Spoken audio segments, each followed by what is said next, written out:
खुलुमबाय लोगोफोर, नोंथांमोनखौ डियार ब्रह्म चेनेलाव आरो फिन खेबसेबाव बयखौबो बरायनाय बावहरबाय। आं दिनै नोंथांमोननि सिगाङाव माखासे खौरां लानानै फैबावलायबाय। आसा खालामो नोंथांमोनहा खौरांखौ नायनानै मोजां मोनगोन। आरो नोंथांमोनहा बेबादिनो सानफ्रोमबोनि खौरां मिथिनो थाखाय चेनेलखौ साबस्क्राइब खालामनानै लादो आरो भिडिअखौ नायनानै मोजां मोनोब्ला अन्नानै चेनेलखौ लाइक, कमेन्ट आरो शेयार खालामनानै होलांब्लानो जाबाय। दिनैनि गिबि खौराङावनो दङ। क'क्राझाराव अडिट'रियाम आरो कनभेन्सन सेन्टारनि थाखाय अन्थाइ खाम्फा गायसनदों। ओनसोलनि थाखाय मोनसे मख'जाथाव जौगाखांनाय हाबाफारियाव मानगोनां गाहाय मावफुं सोद्रोमा सिएम श्री प्रमद बर'आ बिटिसि सेक्रेटारियेट बड'फा NWGWR आव 300 मासि गोनां अडिट'रियाम काम कनभेन्सन सेन्टारनि अन्थाइ खाम्फा गायसनो। रिपर्टनि बायदियैब्ला बे गोदानथार सुबिदाया खेबसे आबुं जानायनि उनाव बायदि रोखोमनि हाबाफारिफोर, जथुम्माफोर आरो हारिमुआरि हाबाफारिफोरखौ खुंनो थाखाय मोनसे गाहाय थावनि महरै खामानि मावगोन, जायजों बे ओनसोलाव समाजारि रांखान्थियारि जौगानायखौ बांहोगोन। अडिट'रियामआ हारिमुआरि, सोलोंथायारि आरो रांखान्थियारि हाबाफारिफोरनि मोनसे मिरु जानायनि मिजिं थिजादों, जाय ओनसोलारि सुबुं समाजखौ मुलाम्फा होगोन आरो बड'लेण्ड टेरिटरियेल रिजन (BTR) नि गासै जौगानायाव बिहोमा होगोन होनना खौराङाव मिथिनो मोननाय जादों। नैथि खौराङाव दङ। बाक्सायाव लाइमोन दैदेनगिरिफोरखौ गोहो होनाय, जिल्ला खुंथायआ अरियेन्टेसन हाबाफारि खुङो। लाइमोन रोंग'थिफोरखौ फेदेरनो आरो दैदेननाय गुनफोरखौ बांहोनो थाखाय बाक्सा जिल्ला खुंथायआ समग्र शिक्षा बाक्सानि हेफाजाबाव आर'हन बिथांखि 2024 निफ्राय 25 नि सिङाव मोनसे जिल्ला थाखोनि अरियेन्टेसन आरो रायज्लायनाय हाबाफारि खुंफुंदों। बरामा फरायसालिमानि अडिट'रियाम हलाव खुंजानाय बे हाबाफारिया मोनसे बेसेन गोसा लामा दिन्थिनाय जथुमनि थाखाय मेंथिफोर आरो बिसोरनि बोसोनगिरिफोरखौ ज' खालामदोंमोन। बे हाबाफारिनि थांखिया लाइमोन गोसोखौ रोंग'थि गोनां बोसोनगिरिफोरनिफ्राय गोनांथार रोंग'थिफोर आरो बोसोनफोरजों साजायनाय, बिसोरखौ गावसोरनि आबुं गोहोसिम सौहैनो गोहो होनाय। बे हाबाफारियाव DC. Tamulpur Shri Bidyut Bikash Bhagawati, additional SP. Baksa Merilin जाउल सामगामावी, एस.डि.सि. श्री जितु के.आर. बर्मन आरो गोबां गुबुन गेदेमा सुबुंफोरा नुजाथिदोंमोन। थामथि खौराङाव दङ। बिटिआरआव संबिजिरारि मोनथाय हानि बिगोमा दाबिनानै कच राजबंशिफोरा धर्ना होदों। रिपर्टनि बायदियैब्ला आसामनि बड'लेण्ड हायुं आवथा आरो राभा हासं ओनसोलफोराव कच राजबंशी हारिया गोबां जेंनाफोरजों मोगा-मोगि जानांदों मानोना बिसोरो हा बायनाय आरो फाननो हानाय गोहोजों लोगोसे गोनांथार संबिजिरारि मोनथायफोरनिफ्राय जानगाराव थानांदों। गिबि मन्थ्रिया बेफोर मोनथायफोरखौ होनाय, बिसोरनि हारिखौ थागिबि खालामनाय आरो मोनसे बावसोमनाय गाहाय मावख' गायसननो सिगांनि समायखिरा लासेयावबो बे हारिया गोसो बायनाय आरो गोसो बायनानै थायो। मैया कच राजबंशी हारिनि सोद्रोमाफोरा गावसोरनि मोनबा बिन्दो चार्टारनि सायाव राहा लानांगौनि दाबिजों तेजपुरनि गाहाय मावख'आव 2 घन्टा धर्ना होदों। बिथांमोनहा हुमखि होदोंमोन दि जुदि बिथांमोननि दाबिफोरखौ थाबैनो सुफुंनाय जाया, अब्ला बिथांमोनहा गावसोरनि नाजानायखौ गोख्रोंसिन खालामगोन आरो रायजोनाङै सोमावसारगोन। सनितपुर जिल्ला कच राजबंशीनि दैदेनगिरिफोरा गावसोरनि दाबिफोरनि गोनांथिखौ फिन खेबसे बुंफिनदोंमोन आरो जेब्लासिम बिथांमोननि मोनथायफोरखौ गनायनाय जाया आरो समायखिराफोरखौ जाफुंहोआ, अब्लासिम गावसोरनि सोमावसारनायखौ सोलिबाय थागोन होनना समायखिरा लादोंमोन। ब्रैथि खौराङाव दङ। सिलचराव आरपिएसएफ जवाना गावखौनो गुलि गावना जिउ फोजोबना लायो। मोनसे सोमोनांथाव जाथाय। आरपिएसएफ जवान सनु चौहानआ मंगलबारखालि आसामनि काछार जिल्लानि सिलचर रेलवे स्टेशनाव गावखौ फोथैना लायो।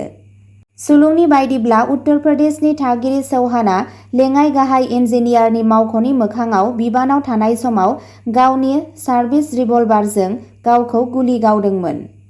बिथांखौ थाबैनो सिलचर मेडिकेल कलेजाव लांनाय जादोंमोन, जेराव सौहैनाय समाव बिथांखौ थैबाय होनना फोसावनाय जादोंमोन। चौहानखौ सानथाम सिगाङाव लामडिंनिफ्राय सिलचराव बोस्लायनाय जादोंमोन। बे जाथाया रेलवे स्टेशनाव सोमावसारनाय सोमजिहोदों आरो जायगानि पुलिसआ जाथायनि सायाव नायबिजिरनायखौ जागायदों। बाथि खौराङाव दङ। केटेरियाखौ बिथांनि सिबिथायनि थाखाय मान बाउदों। आसाम केबिनेटआ बारग' रायजो बेंगिरि गुलाबचन्द केटेरियाखौ रायजोनि थाखाय साबसिन सिबिथाइ होनायनि थाखाय गोसो गोरबोनिफ्राय साबायखर बावदों। 9 आगस्ट 2024 मायथाइयाव नाजावजानाय मोनसे थांखियाव केबिनेटआ केटेरियानि सोलायनाय दैदेननाय, गुवार जिल्ला दावबायनाय आरो जायगायारि खुंथायफोरजों सांग्रां सोमोन्दोखौ गनायदोंमोन, जाय आसामनि जौगानायाव मख'जाथाव बिहोमा होदोंमोन। मन्त्रि रन्जित कुमार दास आरो चन्द्र महन पाटवारिया मैया चन्डीगढ़आव केटेरियाखौ बिथांनि बोसोन होनाय आरो लामा दिन्थिनायनि थाखाय मान होनानै थांखि दैखांदोंमोन। केबिनेटआ खुंथाय आरो रायजोआरि हाबाफोराव बिथांनि गोथौ सानथौ आरो दावगानायखौ नोजोर होनानै रायजोनि जौगानायनि थाखाय केटेरियानि रादायखौ बाख्नायदोंमोन। 6थि खौराङाव दङ। 3 बोसोरनि हिनजावसाखौ जिनाहारि खालामनो नाजानाय 15 बोसोर बैसोनि लाइमोनखौ हमदों। आसामनि करिमगन्ज जिल्लायाव मोनसे सोमोनांथाव जाथाय सोराङाव फैदों, जेराव सासे 15 बोसोर बैसोनि हौवासाखौ समबाराव सासे 3 बोसोरनि हिनजावसाखौ जिनाहारि खालामनो नाजानायनि दायाव खानाय जादोंमोन। पुलिसनि बायदिब्ला हौवासाया रबिबारनि मोनाबिलियाव हिनजावसानि न'आव गेलेनो थांदोंमोन आरो 15 मिनिटनि गेजेरावनो बिथाङा अजद होनाय बायदियै बिनि ड्रेसखौ बोखारनो नाजादोंमोन। हिनजावसानि बिमाया बिथांखौ बे हाबायाव हमदोंमोन आरो उनाव नसुंसेनि सुबुंफोरा बिथांखौ पुलिसनो गथायना होदोंमोन। करिमगन्जनि एसपि पार्थप्रतिम दासआ रोखा खालामो दि मोनसे केस रेजिस्टार खालामनाय जादों आरो दायनिगिरिया सासे उन्दै गथ'सा, बेनिखायनो बेखौ जुवेनाइल जास्टिस बर्डआ सामलायगोन। गाग्लोबजाग्रा आइजोआ सावफाहामारि आनजाद नायखांबाय आरो नायबिजिरनाया सोलिगासिनो दं होनना खौराङाव मोन्नाय जादों। 7थि खौराङाव दङ। आसाम चिराङाव लं लिभ मिया लिरनाय पस्टार लागायदों, जेंना सोमजिहोदों। हिन्दु मुस्लिमनि गेजेराव दावराव जासिगोन ना? खौरां बिजोंनिफ्राय मिथिनो मोननाय बायदियैब्ला समबारनि मोनायाव बिजनीनि भेटागावआव गलानि दरजायाव असमिया बेरेखा आरो हिन्दु बेरेखा खौरां गोनां हारियारि पस्टार सिथाबनायनि उनाव आसामनि चिरां जिल्लायाव दुंहाव थासारि सोमजिदों। मोनसे सिनाय मोनै हानजाजों लागायजानाय बुलाय होग्रा पस्टारफोराव लिरनाय दं, असमिया गादबनायखौ सहायनाय जानाय नङा, मियाखौ गोलाव जिउ हो, मिया लं लिभ, हिन्दुफोरजों गाहायाव थां आरो जुदि मिया हारिफोरा नाख्रेबनायनि मोगा-मोगि जायो अब्ला दावराव-दावसि जानो हुमखि होदोंमोन। जायगानि थागिबिफोरा हारियारि दावराव-दावसि जानो गिदों आरो बिजनी पुलिसआ पस्टारफोरखौ जब्द खालामो आरो नायबिजिरनायखौ जागायो। एमएलए अजय कुमार रय आरो चिरां जिल्लानि तृणमूल कंग्रेसनि आफादगिरि अनिर्बान सेनआ दायनिगिरिफोरखौ हमनो थाखाय गोख्रै राहा लानो दाबि दैखांदों होनना खौराङाव मोन्नाय जादों। 8थि खौराङाव दङ। आसामनि तिनिसुकियानि स्कुल हस्टेलाव बिस गोनां जाग्रा आदारनि जाहोनाव सा 13 फरायसाफोरा बेरामाव गोग्लैदों। जातीय बिद्यालय ममरानीनि सा 45 फरायसाफोरनि गेजेराव सा 13 खौ फुड पइजनिंनि सन्देह गोनां गोसारनायनि उनाव देहा फाहामसालियाव थिसननाय जादों। खौरां मोन्नाय बायदिब्ला फरायसालिनि हस्टेलाव थाग्रा फरायसाफोरा दिनै फुंनि जाग्रा आदार जाखांनायनि उनाव बेरामाव गोग्लैयो। गोहोम गोग्लैनाय फरायसाफोरखौ तिनिसुकिया मेडिकेल कलेजाव थिसननाय जादोंमोन, जेराव बिसोरो आथिखालाव फाहामथाय लागासिनो दं। जाग्रा आदार बिस जानायनि गुबै जाहोनखौ नायबिजिरनाया सोलिगासिनो दं। 9थि खौराङाव दङ। हिमन्त बिश्व शर्माया जारिमिनारि चुटिया पुलिस थानायाव दावबायहैदों, थावनिखौ जौगाहोनो थाखाय 5 कौटि रां फोसावदों। मैया आसामनि गिबि मन्त्रि हिमन्त बिश्व शर्माया जारिमिनारि चुटिया पुलिस थानाखौ नायदिंहैयो, जाय भारत नागार सोमावसारनायनि समाव 20 आगस्ट 1942 खालि भारतनि फिरफिलाखौ बिरहोग्रा गिबिसिन सोरखारि मावख' महरै भारतनि जारिमिनाव मोनसे रुजुजायै जायगा लायो। रायजो सरकारा उदांस्रि सोमावसारनायाव बेनि गोनांथिखौ गनायनानै ओनसोलनि जौगाथायनि थाखाय 5 कौटि रां फोसावदों होनना सुलुंनिफ्राय मिथिनो मोननाय जादों। गावनि दावबायनाय समाव गिबि मन्त्रि शर्माया बे जारिमिनारि हाबाफारिखौ सरकारा गनायथि होनायनि थाखाय साबायखर बावनो थाखाय चुटियानि एमएलए पद्म हाजरिका, सनितपुर लक सभानि एमपि रन्जिता दत्त आरो गुबुन गेदेमा सुबुंफोरजों मोनसे मेलाव बाहागो लादोंमोन।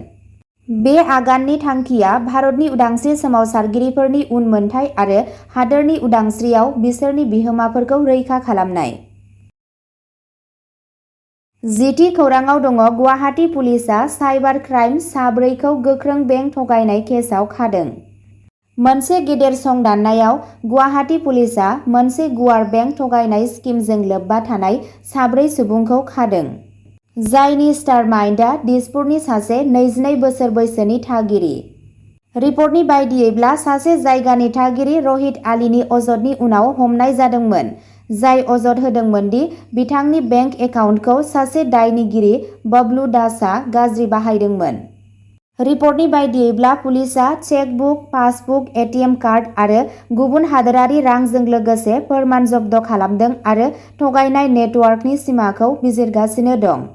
आरोबाव सानै सन्देह गोनां चिन्मय चक्रवर्ती आरो अबिनाश महतखौ हाथिगावआव गावसोरनि भारा न'निफ्राय खानाय जादोंमोन। पुलिसआ गुबुनफोरनि थाखाय बेंक एकाउन्ट खुलिनाय एबा गावारि बेंकिंनि बुंफ्रुदलुफोरखौ रानलायनायनि बेरेखायै मोनसे रायजोआरि बोसोन होदोंमोन। हानजानि उफ्रा सोद्रोमाफोर, गुबैयै हादोरनि बायजोआव खामानि मावग्राफोरखौ सिनायनो आरो हमनो नाजानायजों नायबिजिरनाया सोलिगासिनो दं।